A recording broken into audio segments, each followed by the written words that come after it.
Kinuha niya ito at binuksan. Nang makita niya ang mensahe mula kay Tin, si Yasmin, hindi niya mapigilang ngumiti. Nagpadala siya ng recording. Matulog ka na. Pagod ka na. Huwag kang magpuyat. Pagkatapos niyang ilapag ang cellphone, niyakap niya ako at hinalikan ang aking noo. Mahal, matulog ka ng mahimbing. Ngunit sa dilim, hindi niya nakita ako.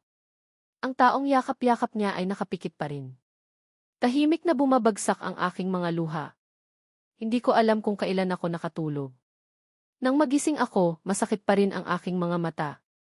Narinig ko ang masaya at malambing na boses ni Triu Hyulan. Mahal, huwag kang gumalaw. Namamaga ang mga mata mo. Kailangan mong lagyan ng yelo. Wala sa sarili kong nagtanong, anong oras na? Bakit hindi ka pa pumasok sa trabaho? Ngumiti si Triu Hyulan. Ganyan ka na ngayon. Paano ako makakaalis? Sinabi ko na sa assistant ko na hindi ako papasok sa kumpanya ngayong linggo.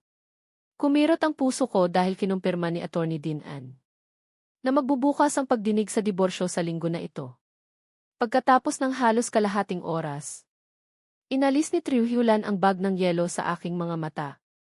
Pagkadilat ko, nakita kong nakasuot siya ng damit pang ehersisyo. Ngumiti si Triu Hyulan. Hindi ba lagi mong sinasabi na gusto mong pumunta sa park para maglibang? Samahan kitang pumunta. Yumuko ako. Iyon ang kahilingan na ginawa ko noong 2nd taon ng aming kasal. Ngunit laging sinasabi ni Triu Hyulan na abala siya hanggang ngayon. Ngayong gusto ko nang magdiborsyo. Gusto niya akong dalhin.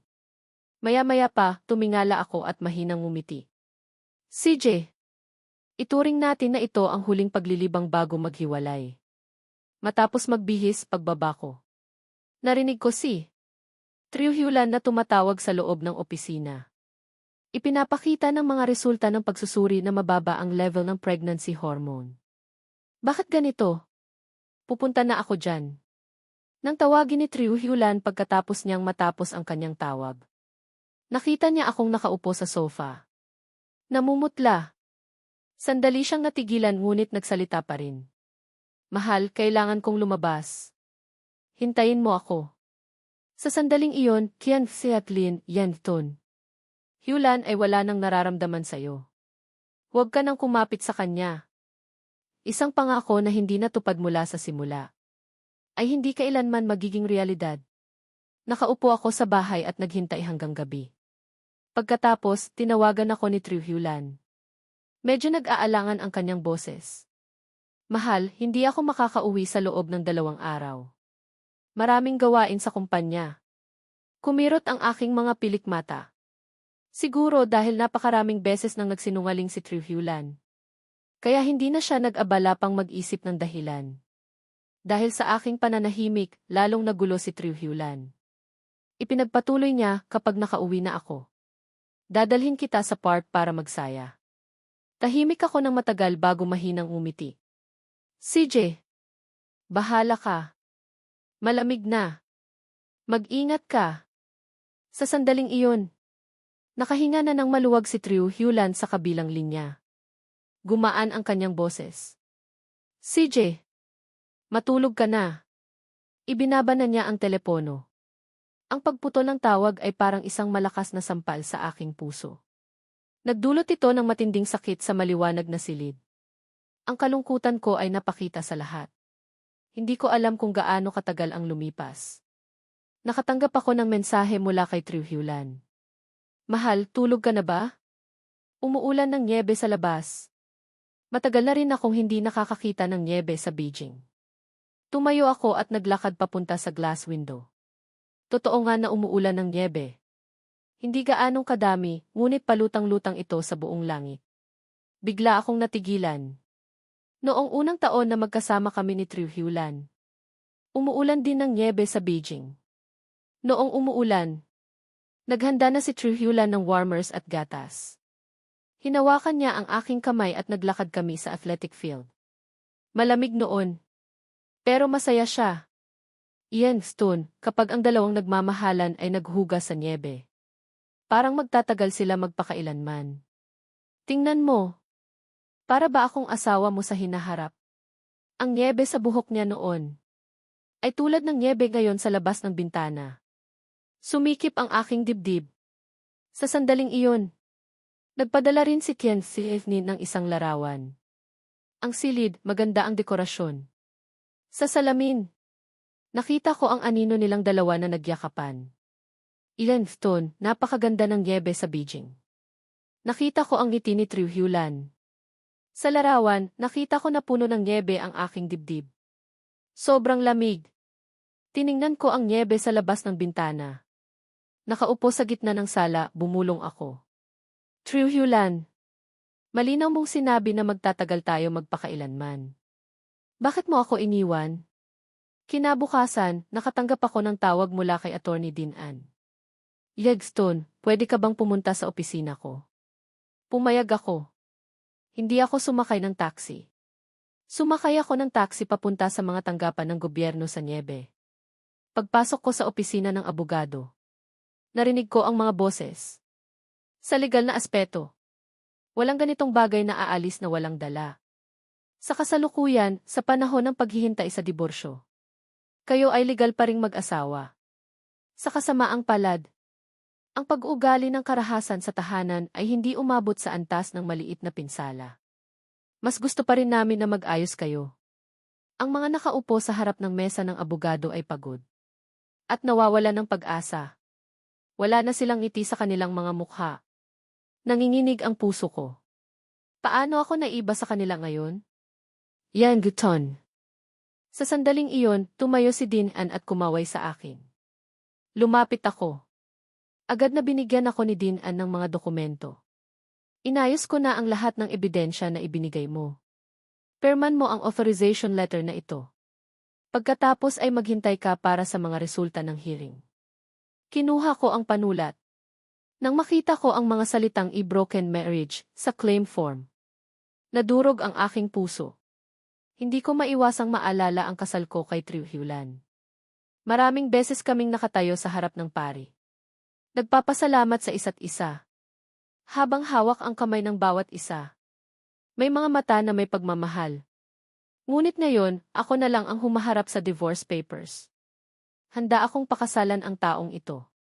Kung may kahirapan, sakit o paghihiwalay, walang makakapaghiwalay sa atin. Biglang nangasim ang aking mga mata. Mahigpit kong hinawakan ang ballpen. Sumulat ako sa lagda ng plaintiff. Ang nagsampa, Yen Tun. Ayon sa batas, nagsampa ako ng kaso sa korte. Kahilingan. Isang dekree ng diborsyo sa pagitan ko at ni Triu Hyulan. 3 araw na lang bago ang pagdinig. Hindi pa rin bumabalik si Triu Hyulan. Tiningnan ko ang bawat mensahe na patuloy. Na ipinadala ni Tian Nin. Agad kong pinalitan sa Do Not Disturb mode. Tapos na ang lahat ng inihanda ng abogado. Hindi ko na kailangang magbigay ng karagdagang ebidensya. Ang pagiging matamis. Sa pagitan ng aking asawa at ibang lalaki. Sa wakas, hindi ko na kailangang panoorin. Tumawa ako sa sarili ko. Sa likod, narinig ko ang boses ni Dad.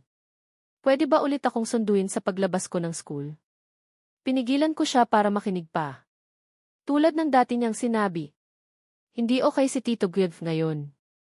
Kapag okay na siya, hindi na kita kakailanganin. Tiningnan ko ang batang babae na kamukha ni Triu Hyulan. Naramdaman kong lumalamig ang aking puso. Tumahimik ako. Pagkatapos ng ilang sandali, mahina akong umiling. Desi, abala rin si Dad. Mukhang nagulat si Desi na tumanggi ako. Namumula ang kanyang mga mata. Galit niyang sinabi, hindi ka karapat-dapat na maging ama. Nang makita ko siyang galit na umalis, hindi ko maiwasang maalala ang tanong ni Triu Hyulan noong araw na iyon. Kung si Tito Gilgo ang tatay mo, papayag ka ba? Noon, sumagot si Def ng malakas. Naman. Nang maisip ko iyon, biglang kumirot ang aking bibig. Tama. Malapit na, hindi na ako ang kanyang ama. Sa loob ng 3 araw, matutupad na ang hiling nilang lahat. Sa gabi bago ang pagdinig. Sa wakas, bumalik na si Triu Hyulan. Nagmumula sa lamig, niyakap niya ako. Mahal. Matagal ka nang naghintay sa akin. Tumigas ako. Mahina akong sumagot. Okay lang. Wala pang 1:00 oras. Matatapos na ang kwento natin. Ito ang huling yakap sa akin ni Trujillan. Ito rin ang huling araw na tinawag niya akong mahal. Ipinikit ko ang aking mga mata. Sobrang sakit. Nang gabing iyon, nakahiga si Trujillan sa kama. Bigla siyang nagsalita. Mahal, sa bakasyon na ito, pupunta tayo sa Sanya. Okay. Ang dalawang salitang tayo ay parang hook na humila sa aking puso. Sinubukan kong pigilan. Ang sakit na nararamdaman sa aking dibdib. CJ. Hayaan mong ayusin ko. Iyon lang, Trujillan. Kahit na nangako ka o hindi na ako maghihintay. Sa dilim, narinig ko ang kanyang mahinang pagtawa. Mahal, napakabait mo talaga. Mahal kita. Isang simpleng salitang mahal. Ngunit ito ay parang ako at si Trujillan. Ay matagal nang hindi nagsasabi nito. Napakadalas na nang marinig ko ulit, nagulat ako na para bang ngayon lang. Nang matauhan ako, tulog na si Trujillan. Dahan-dahan kong hinaplos ang kanyang pisngi. May luha sa aking mata. Sayang lang, wala na ang pagmamahalan sa pagitan natin. Kinabukasan, nagising si Trujillan. Tulad ng dati, sinubukan niyang abutin ang katabi niya. Ngunit nakahawak siya sa malamig na espasyo. Natigilan siya. Binuksan niya ang kanyang mga mata. Reflex niyang tinawag ang mahal. Walang sumagot. Tumayo si Trujillan at kinusot ang kanyang noo. Pakiramdam niya ay mabigat. Tiningnan niya ang kanyang cellphone. Nakita niya ang isang missed call mula sa kanyang sekretary. Kumunot ang kanyang noo. Gusto niyang tawagan ito pabalik. Ngunit biglang lumitaw ang dalawang salita. Mahal. Reflex na sinagot ni Trujillan ang tawag. Mahal, nasaan ka? Sa kabilang linya. Gamit ang hindi ko pa nagagamit na boses, sinabi ko. Hinihintay kita sa korte. Kumunot ang noo ni Trujillan. Hindi pa siya nakakapagtanong nang binabaan ko na siya ng telepono. Isang matinding kaba ang bumalot sa kanya. Ngunit nagmadali pa rin siyang magbihis. At pumunta sa korte. 9:50 ng umaga. Bumaba si Trujillan ng kotse. Nakita niya akong nakatayo sa harap ng korte. Nagmadali siyang lumapit sa akin. Nag-aalala ang kanyang boses. Mahal, anong ginagawa mo rito? Anong nangyari? Tumingala ako para tignan siya. Bumagsak ang aking tingin kay Dinan. Seryoso siyang nagsalita. Attorney Din. Ang nagsampa, si Eventun, at ang sinampahan, si Trujillan. Ay dumalo na. Pwede na simulan ang pagdinig sa diborsyo. Natigilan si Trujillan. Hindi makapaniwala, tinitigan niya ako. Anong sinasabi mo? Anong diborsyo? Tiningnan ko siya ng malamig. Isang tingin na hindi pa niya nakikita noon. Napalayo rin ang aking boses. President Triu, imbes na tanungin ako. Bakit hindi mo isipin kung paano ka ipagtatanggol ang iyong sarili? Pagkatapos kong sabihin iyon, tumalikod ako at pumasok sa korte kasama si Dinan. Pagkatapos ng 1:00 minuto sa courtroom.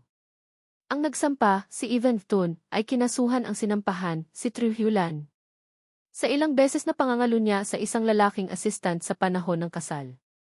At sa kasalukuyan ay buntis na sa isang anak sa labas. Tinanong ng hukom ang sinampahan, totoo ba ito? Hindi pa rin nakakatauhan si Hulan. Nang marinig niya ang tanong, umiling siya sa akin. Gulat ang kanyang mga mata. Malinaw na hindi niya inaasahan na malalaman ko ang tungkol sa bata. Ang sinampahan, totoo ba ito? Tanong ulit ng hukom. Ipinakita ni Attorney Din ang lahat ng ebidensya ng pangangalo niya. Malinaw ang ebidensya. Walang paraan para tanggihan. Kahit na hindi umamin si Trujillan. Ginulo siya ng kaso. Sa sandaling iyon, tumunog ang martilyo. Sa kumpirmasyon ng ebidensya, ipinapahayag ng korte na ang kasal. Sa pagitan ng nagsampa, si Eventun at ang sinampahan. Si Trujillan ay walang bisa.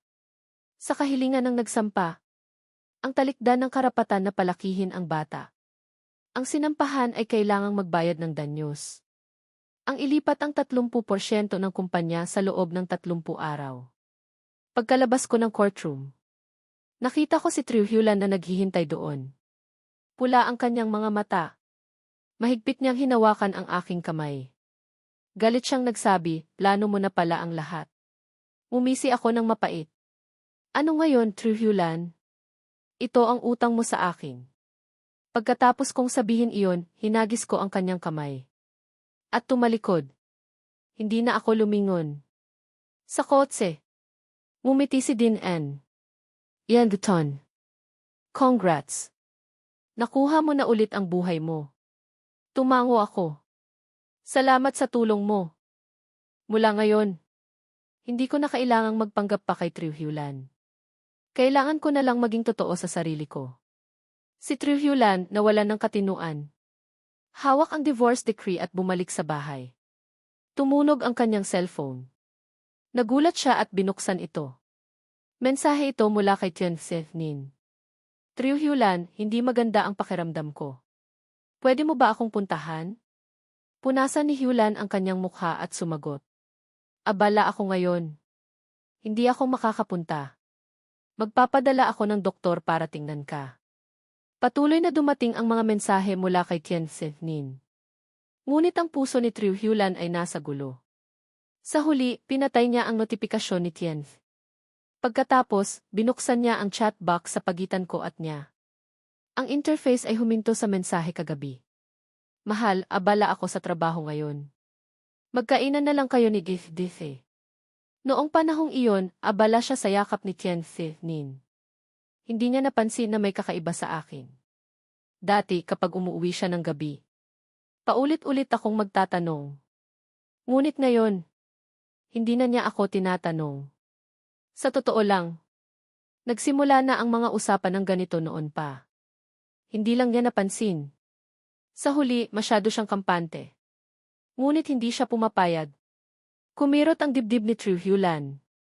Pinindot niya ang kanyang cellphone. Nagpadala siya ng mensahe sa akin. Mahal, kailangan mo ba talagang maging ganito? Bakit hindi mo ako binibigyan ng pagkakataong magpaliwanag? Bilang resulta, ang mensahe ay naipadala. Ngunit isang pulang tandang ang lumitaw sa tabi nito. Nakabili na ako ng bagong bahay sa labas. At hindi ko balak na manatili sa Beijing ng matagal. Matapos makumpleto ang mga proseso sa diborsyo, lilipat ako sa Nan City. Maganda ang aking kalooban. Mahimbing akong nakatulog sa bagong bahay. Nang marinig ni Enghes na nagdiborsyo ako, nag-eskandalo siya. Paulit-ulit niyang pinilit ako na lumabas para uminom. Kinabukasan, lumabas ako para makipagkita kay Enghes. Pagdating ko sa parking lot sa ilalim ng gusali, nakita ko ang isang pamilyar na tao na nakatayo sa tabi ng aking kotse. Mahal, hindi mo na ba talaga kailangan ako at si Kehidese? Tiningnan ko si Trujillo. Magulo ang kanyang buhok. Madungis ang kanyang damit. Malamig ang aking boses. Diborsyado na tayo. Bakit ka pa nandito? Lumapit sa akin si Trujillo. Maliwanag ang mga itim na bilog sa ilalim ng kanyang mga mata. Malinaw na hindi siya nakatulog ng ilang gabi. Si Tian Nin at ako ay aksidente lang. Lasing ako noong gabing iyon. Medyo lasing lang ako. Malamig akong lumayo sa kanya. Hindi ako natinag. Natigilan si Trujillo ng ilang segundo. Tuyot ang kanyang lalamunan. Malinaw na nakikita ang pagod sa kanyang mukha. Kung papayag kang bumalik sa akin, agad akong makikipaghiwalay sa kanya. Nalaman ko kung ano ang dila ng isang babae. Alam ko na peke lang ang mga salita. Wala akong ekspresyon. Trujillo, ayokong gumulo ang mga bagay-bagay. Sikat ka ngayon. Siguro ayaw mong makaapekto ito sa presyo ng share. Dati, mabait ako at mahinahon sa kanya. Ngayon, malamig na ako sa kanya. Ang pagbabagong ito ay nagpasakit kay Trujillo sa kanyang buto. Ayoko na rin. Gugulin ang aking panahon sa babaeng ito. Trujillo, wala na tayong pag-uusapan. Wala na tayong babalikan. Umalis ka na. Pagkatapos kong sabihin ang malamig na mga salita, binuksan ko ang pinto ng kotse at sumakay. Paano naman si Dithide, Yenton? Hindi mo ba kailangan si Dithide? Mula nang ipinanganak si Dithide, Itinago ko siya bilang kayamanan. Hindi makapaniwala si Trujillan. Nakaya ko siyang pakawalan. Itinagilid ko ang aking ulo at tiningnan siya. Gusto niya si Nin. Iuwi mo na lang siya para maging stepfather niya. Pagkatapos kong sabihin ang mga salitang iyon, sinimulan ko ang kotse. Umalis ako ng walang panghihinayang. Hinihintay ako ni Isa. Maliit na kainan kung saan kumain kami noon. Nang marinig niya ang kwento ko tungkol sa pagdinig, pinalo niya ang mesa. Sumigaw siya, deserve niya yan. Tumawa rin ako at tinungga ang isang baso. Hindi pa ako nakakaramdam ng ganito. Mula ngayon, malaya na ako. Pinalaki ni ang kanyang mga mata at sinabi, Yan, Ton. Binabalaan kita. Huwag mong hayaan ang kanyang mga pakiusap na magpalambot sa iyo. Ngumiti ako ng mapait. Paano mangyayari iyon? Sa mga araw na nagpapanggap akong nagmamahalan kay Trujillan, nakita ko na ang totoong pagkatao ng babaeng ito. Umuwi ako na gumaan ang aking puso. Natuklasan kong nagpadala ulit si Nin ng isang larawan sa akin. Sa larawan, hilong-hilong nakahiga si Trujillan sa kanyang yakap. Parehong walang damit. Yan, Ton. Tuwing gabi, nahuhulog siya sa yakap ko. Hindi ko binura ang larawan na ipinadala ni Kenneth. Itinuturing ko siyang parang virtual pet. Ngunit malapit na akong umalis ng Beijing. Ayokong may kinalaman sa kanilang dalawa. Bihira akong sumagot sa kanyang mensahe. You're a lowly whore and deserve each other. Forevermore, control your dog. Matapos ipadala ang mensahe, agad kong binlock si Nin. Pagkatapos ay natulog ako. Pagkatapos noon, nagkaroon ako ng ilang araw na katahimikan. Hanggang sa ikatlong araw, nakatanggap ako ng tawag mula sa hindi kilalang numero. Ngunit pamilyar ang boses. Yan, Ton. Nakumpleto ko na ang kasunduan sa paglipat ng 30% ng share ni Trufy. Magkita tayo. Sa pagkakataong ito, madali akong pumayag. Trujillan. Kinumusta ako sa isang tahimik na restaurant sa tabi ng ilog. Mukha siyang mas maayos kaysa noon. Hindi ba babasa, maayos siyang magdamit. Pagtignan mo siya, mukha siyang normal. Pumunta ako diretso sa punto. Umupo ako. Ibigay mo na sa akin ang pipirmahan ko. Tinitigan ako ni Trujillan nang hindi inaalis ang tingin. Pagkarinig niya nito, lumabo ang kanyang mga mata. Tuyot ang kanyang boses. Ilan Ton sa pagitan natin. Wala na ba talagang masasabi? Tiningnan ko siya. Trujillan. Ayokong may kinalaman pa sa'yo. Sana magkaroon ka ng respeto sa sarili mo. Huwag mo na akong maliitin. Nasamid si Trujillan. Tama. Ang taong nasa kanyang harapan ay hindi na ang asawa niya noon. Hindi na mahinahon. Hindi na masunurin. Hindi na siya tatakbo para yakapin siya kapag nagkita sila. Mahinang sinabi ni Trujillan kung ganun. Magkasama na lang tayong kumain dito. Okay lang ba? Malamig kong sinabi na pag nakikita ko siya, nawawalan ako ng gana kumain. Sa tuwing nakikita ko si Trujillan, naaalala ko ang mga larawan na pinadala ni Kenneth. Na kaya kong i-post sa social media. Ngunit dahil pinilit niya ako, pinilit ko na lang kumain. Sa harapan ko, puro pagkain na hindi ko gusto. Bawat kagat ay walang lasa. Pagkatapos kumain, tinupad niya ni Trujillan ang kanyang pangako. Binigyan niya ako ng share transfer. Binasa ko ang bawat termino. Wala akong nakitang problema kaya pinirmahan ko na. Pagkatapos, kinuha ko ang aking piraso at tumayo para umalis. Ngunit tinawag niya ako. Yan, Ton. Kahit na hindi mo ako mapatawad ngayon, hindi ba? Pwede tayong maging magkaibigan. Tapat ang kanyang mga mata. Seryoso rin ang kanyang boses. Kung ako noong dati, baka lumambot na ako. Ngunit ngayon, walang patawad o hindi patawad. Ayoko ring maging kaibigan ng isang taong walang respeto sa moralidad. Tiningnan ni Trujillan ang aking desisyon na pag-alis. Parang nawalan siya ng lakas at bumagsak sa upuan. Kinabukasan, matapos tanggapin ang share, agad akong nagpareserba ng flight papunta sa Nan City. Nasa Nan City ang mga magulang ko at mga kamag-anak. Nang magplano akong umalis sa Beijing, nakatanggap ako ng job offer dito. Nag-aral ako ng fashion design sa kolehiyo. Kaya ang trabaho ko ay sa isang fashion studio. Lumapag ang eroplano sa hapon. Sumakay ako ng taxi at dumiretso sa bahay ng aking magulang. Noong pinakasalan ko si Triu Hulan, tutol ang aking pamilya dahil sa malayo. Dahil walang hawak si Triu Hulan. Ngunit nagmatigas pa rin ako sa aking mga magulang. Nagpasakit pa ako sa kanila. Maraming taon na akong nag-alala tungkol dito. Nang tumayo ako sa harap ng pinto at tumunog ang doorbell. Nag-alala pa rin ako. Pagkabukas ng pinto nang makita ko ang aking ina. Namula ang aking mga mata. Yan guton. Natigilan ng bahagya ang aking ina. Pagkatapos ay ngumiti siya. Tinawag niya ako para pumasok sa bahay.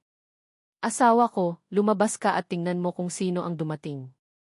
Sa pagitan ng Beijing at Nan City ay libo-libong kilometro. 3 taon na akong hindi umuuwi. Nang makita ko ang masayang mukha ng aking mga magulang, hindi ko napigilang umiyak. Hay nako, bakit ka umiiyak?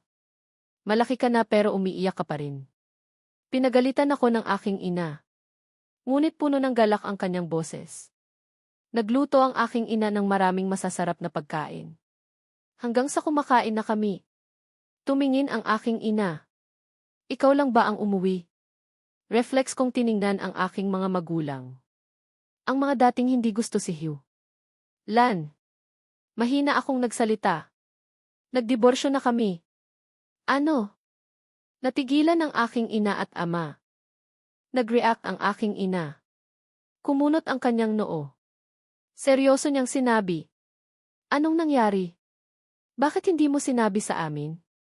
Huminga ako ng bahagya. Yumuko ako at sinabi, hindi na kami magkasundo kaya nagdiborsyo kami. Kasal na kayo ng 8 taon. 7 taong gulang na ang anak mo. Tinitigan ako ng aking ama. Sa kanyang mga mata, hindi niya maitago ang kanyang galit. Sabihin mo sa akin ang totoo. May ginawa ba siya sa'yo? Ayoko nang magsalita pa. Mahina akong sumagot, magiging okay na ang lahat. Mananatili na ako sa Nan City.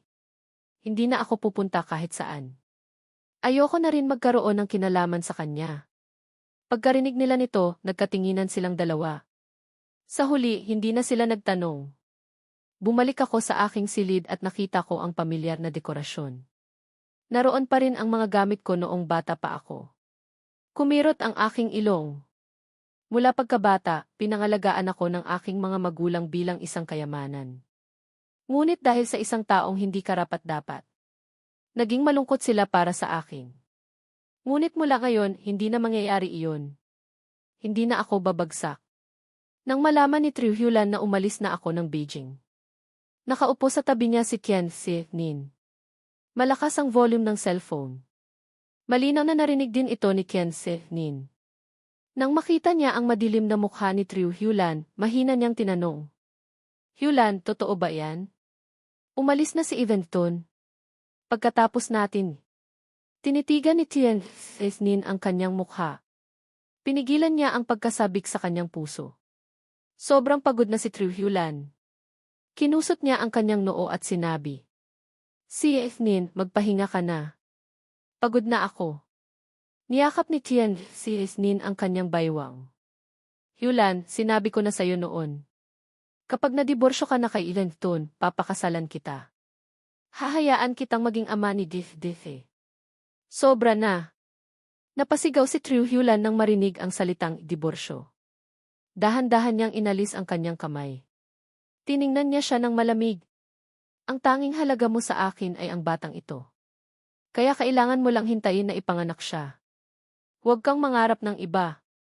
Tiningnan ni Qian Nin ang babaeng nasa kanyang harapan. Nagulat siya. Noong pinapangarap niya ang tungkol sa kanya. Isang malamig na pangusap lang ang ibinalik sa kanya. Tumulo ang kanyang mga luha. Sumigaw siya. Triu Hulan, paano mo ako nagagawang tratuhin ng ganito? Ang tugon sa kanya ay ang malamig na likod niya.